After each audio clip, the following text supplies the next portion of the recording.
Sirius seen from Earth, strung out one behind the other like jewels on a velvet string. They hurtled across the heavens.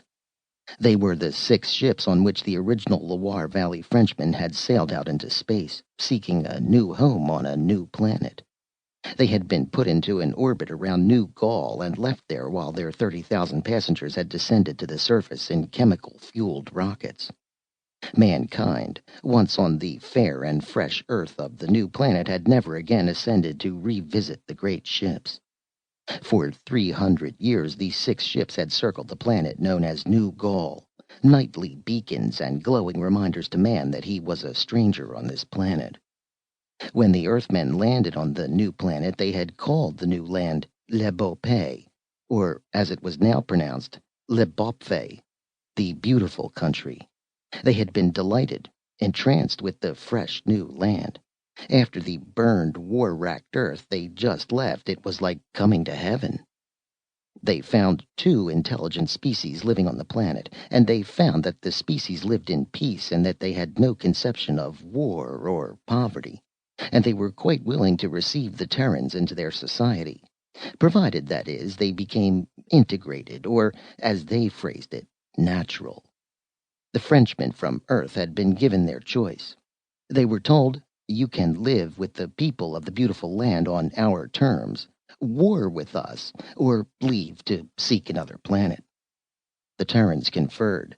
Half of them decided to stay. The other half decided to remain only long enough to mine uranium and other chemicals. Then they would voyage onwards. But nobody from that group of Earthmen ever again stepped into the ferry rockets and soared up to the 6 ion-beam ships circling about Le Beau Pays. All succumbed to the philosophy of the natural. Within a few generations, a stranger landing upon the planet would not have known without previous information that the Terrans were not aboriginal.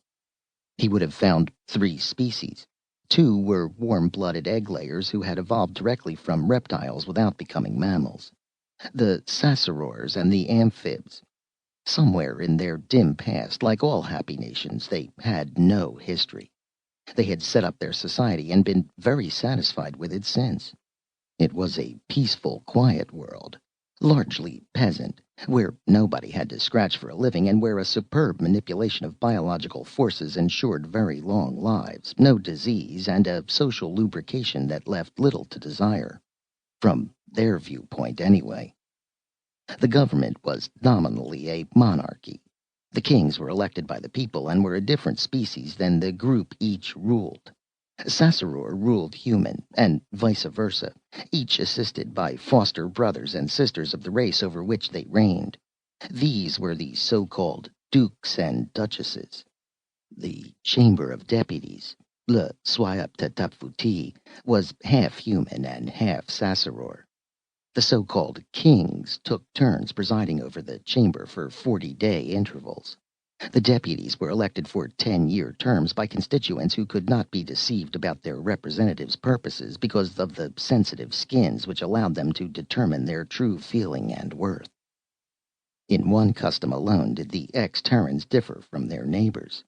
This was in carrying arms. In the beginning, the Saceror had allowed the men to wear their short rapiers so they would feel safe even though in the midst of aliens. As time went on, only the king's mucketeers and members of the official underground were allowed to carry épées. These men, it might be noticed, were the congenital adventurers, men who needed to swashbuckle and revel in the name of individualist. Like the egg stealers, they needed an institution in which they could work off antisocial steam. From the beginning, the amphibians had been a little separate from the Saceror, and when the Earthmen came, they did not get any more neighborly. Nevertheless, they preserved excellent relations, and they too participated in the changeling custom. This changeling custom was another social device set up millennia ago to keep a mutual understanding between all species on the planet. It was a peculiar institution, one that the Earthmen had found hard to understand and ever more difficult to adopt. Nevertheless, once the skins had been accepted, they had changed their attitude, forgot their speculations about its origin, and threw themselves into the custom of stealing babies, or eggs, from another race and raising the children as their own. "You robbed my cradle,"